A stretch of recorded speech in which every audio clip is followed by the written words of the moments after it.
बिहार का ऐतिहासिक विजय हुआ हो और अगर हम सूरत से आगे जा रहे हो और बिहार के लोगों को मिले भी ना जाए तो लगता है यात्रा अधूरी रह गई।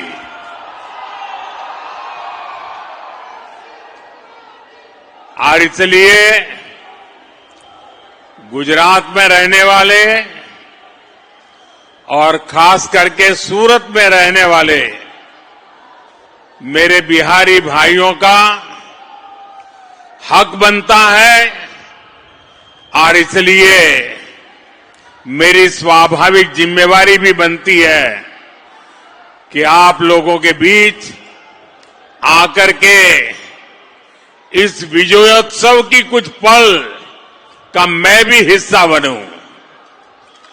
अचानक कार्यक्रम बन गया। मैं सुबह जा रहा था डेडियापाड़ा, तो यहां के हमारे साथियों ने मुझे कहा कि बिहार के लोगों की इच्छा है अगर आप 5-10 मिनट बाहर आ जाए तो लोग आ जाएंगे। और मैं देख रहा हूं दूर दूर तक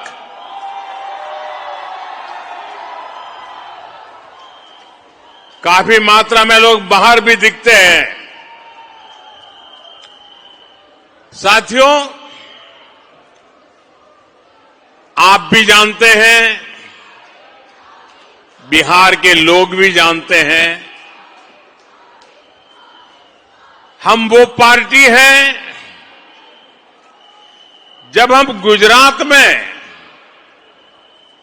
मुख्यमंत्री के रूप में आपने मुझे काम दिया था, तब भी हमारा एक मंत्र था कि भारत के विकास के लिए गुजरात का विकास। हमारी मूलभूत सोच रही है ये हमारा देश नेशन फर्स्ट, और इसलिए काम भले गुजरात में करते थे, काम भले गुजरात की जिम्मेवारी को निभाने का था, लेकिन गुजरात का विकास भी भारत के विकास के लिए। यही मंत्र हमारे लिए हिंदुस्तान का हर कोना, हिंदुस्तान का हर राज्य, हिंदुस्तान का हर भाषा भाषी नागरिक, ये हमारे लिए पूजनीय है, वंदनीय है।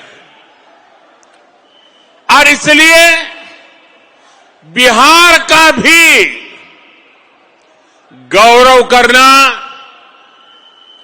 बिहार के सामर्थ्य का स्वीकार करना,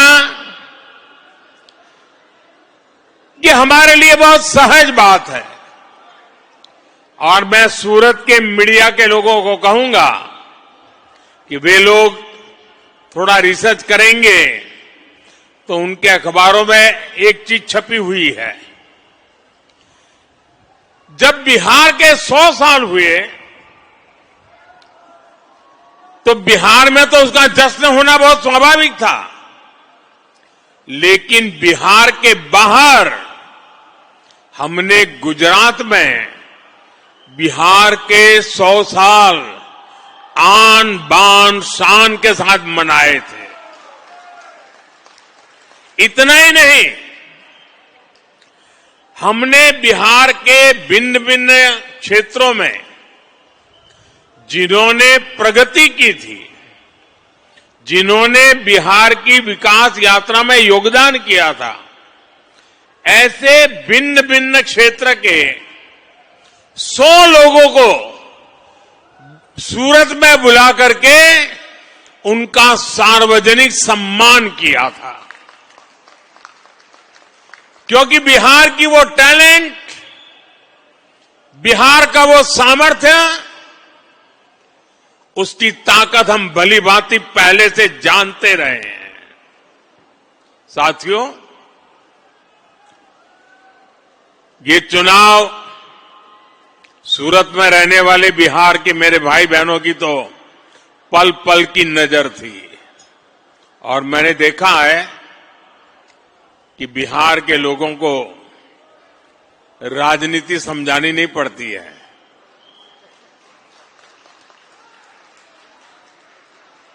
वो दुनिया को राजनीति समझाने की ताकत रखते हैं।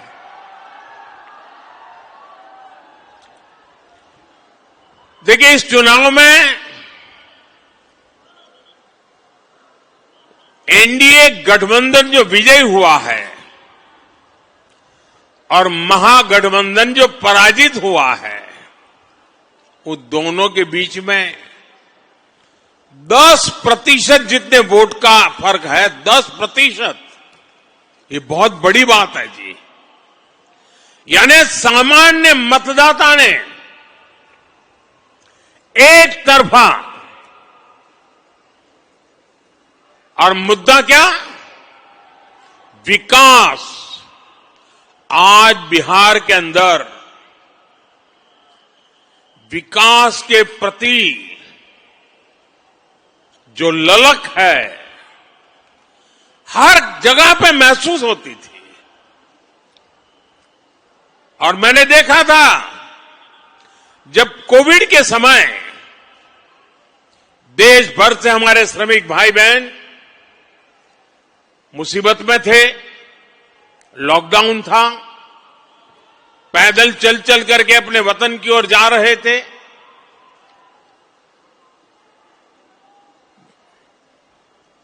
ट्रेन में लोगों को ले जाना यह भी चिंता का विषय था, कहीं फैल न जाए। लेकिन मुझे एक बार वीडियो कॉन्फ्रेंस से बिहार के लोगों से बात करने का मौका मिला और जो उन्होंने मुझे बताया वो बड़ा मेरे लिए सुखद था।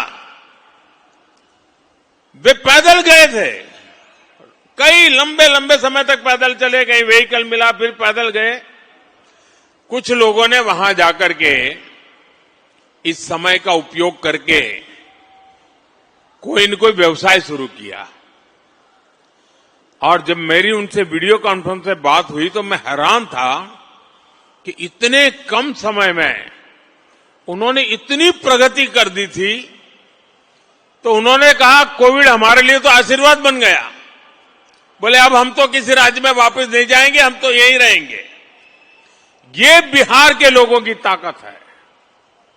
और वही बिहार आज दुनिया भर में छाया हुआ है।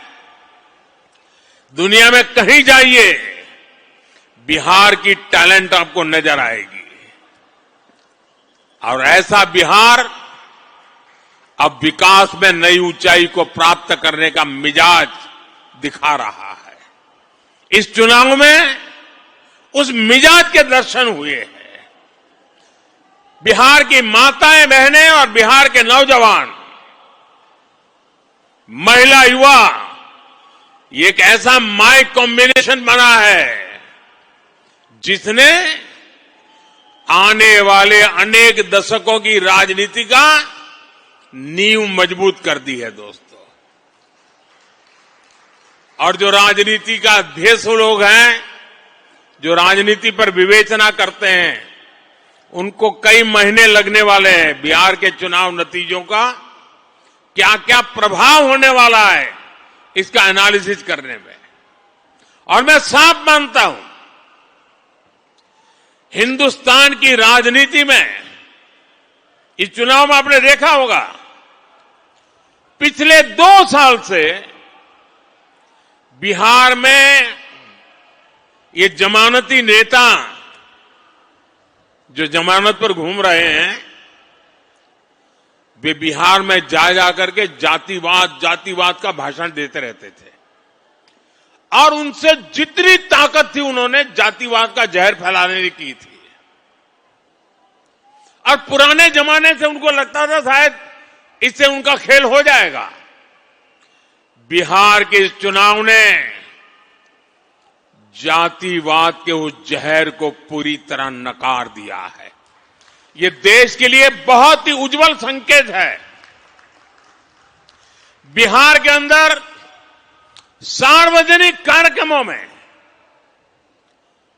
गैर कानूनी तरीके से जमीन ने कब्जा करके, मकानों को कब्जा करके जो वक्फ बना दिया जाता था,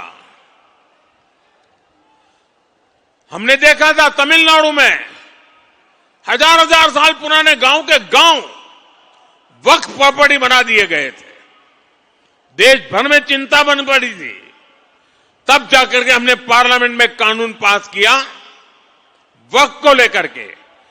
बिहार के चुनाव में ये जमानती नामदार, उनके साथी दल सार्वजनिक रूप से वक्फ कानून को फाड़ देते थे और ये कहते थे कि हम जीत करके आएंगे, वक्फ कानून को लागू नहीं होने देंगे। बिहार के लोगों ने इस सांप्रदायिक जहर को भी विकास की राह पर चलते हुए पूरी तरह नकार दिया है। साथियों, वहां पर बिहार के वरिष्ठ नेता, आपने पिछले 2-3 साल के बिहार विधानसभा के दृश्य देखे होंगे। जिस प्रकार से नीतीश कुमार को अपमानित करने की फैशन बन गई थी, ऐसे भद्दे शब्दों का उपयोग होता था, जो पार्लियामेंट में भी जो दूसरे नामदार हैं वो भी पार्लियामेंट की सारी मर्यादाएं तोड़ करके जिस प्रकार की भद्दी हरकतें करते हैं, वैसी पटना में होती थी। न देश की जनता इसे स्वीकार करती है और न ही बिहार की जनता कतई इसको स्वीकार कर सकती है।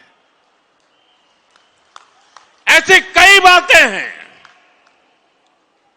जिन्होंने इनके प्रति पूरी तरह नफरत का माहौल इस चुनाव में नजर आ रहा था। साथियों, समाज के सब वर्ग ने, बिहार के सभी क्षेत्र ने एनडीए को, एनडीए के साथी दलों को अभूतपूर्व समर्थन दिया है। अगर मैं जहां दलित समुदाय के प्रभाव वाले क्षेत्र वाली सीटें हैं, 38 सीटें, 34 सीटें एनडीए जीत गया। ये इतना बड़ा झूठ फैलाते थे, दलित समाज ने उनको ठुकरा दिया। साथियों, देश ये मुस्लिम लीगी माओवादी कांग्रेस को, एमएमसी, मुस्लिम लीगी माओवादी कांग्रेस, देश तो अस्वीकार कर चुकी है। कांग्रेस पार्टी में जो राष्ट्रीय विचारों से पले बड़े लोग हैं, जिन्होंने कभी इंदिरा जी और राजीव गांधी जैसे लोगों के नेतृत्व में काम किया है, ऐसे कांग्रेस का बहुत बड़ा वर्ग ये नामदार की हरकतों से दुखी है। वो कहते हैं अब कांग्रेस को कोई बचा नहीं सकता है। ये हालत हो गई है। 1-2 दशक में 50-50, 60 साल तक एक चक्री राज करने वाले लोग इस प्रकार से खत्म हो जाएं, ये साफ साफ उनके लिए आत्मनिरीक्षण का विषय है। वे अपने साथियों को भी पराजय के कारण नहीं समझा पा रहे, वे अपनी पार्टी को भी पराजय के कारण समझा नहीं पा रहे हैं और इसलिए सरल रास्ता ढूंढ लिया है। कभी ईवीएम हरा देता है, कभी इलेक्शन कमीशन हरा देता है, कभी मतदाता सूची का शुद्धिकरण हरा देता है। एक ऐसी बहानेबाजी उन्होंने खोज ली है। वो बहानेबाजी खुद को तो शायद कुछ दिन ठीक रखेगी, लंबे अरसे तक उनकी कैडर को स्वीकार्य नहीं होगा। मुझे मालूम है पार्लियामेंट में जब युवा कांग्रेस के सांसद मिलते हैं, जो फर्स्ट टाइम कांग्रेस के सांसद है या उनके इंडिया अलायंस के सांसद है, वो मिलते हो कहते हैं साहब क्या करें, हमारी जो कैरियर खत्म हो रही। मैंने कहा क्या हुआ? बोले हमें संसद में बोलने का अवसर ही नहीं मिल रहा है, हर बार संसद को ताले लगा दो, यही करते रहते हैं। वो अपने क्षेत्र में जवाब नहीं दे पा रहे हैं। वो कह रहे अगर हम हमारे क्षेत्र के विषयों को संसद में नहीं उठाएंगे तो दोबारा हमें कौन भेजेगा? पूरा युवा वर्ग कांग्रेस का जो पहली बार पार्लियामेंट में आया है, वे अपने भविष्य को लेकर के चिंतित हो गया है। साथियों, ऐसी स्थिति में हमारी जिम्मेवारी और बढ़ जाती है। हमें विकास की नई ऊंचाइयों को पार करना है। हमें विकसित भारत के संकल्प को पूरा करके रहना है। दोस्तों,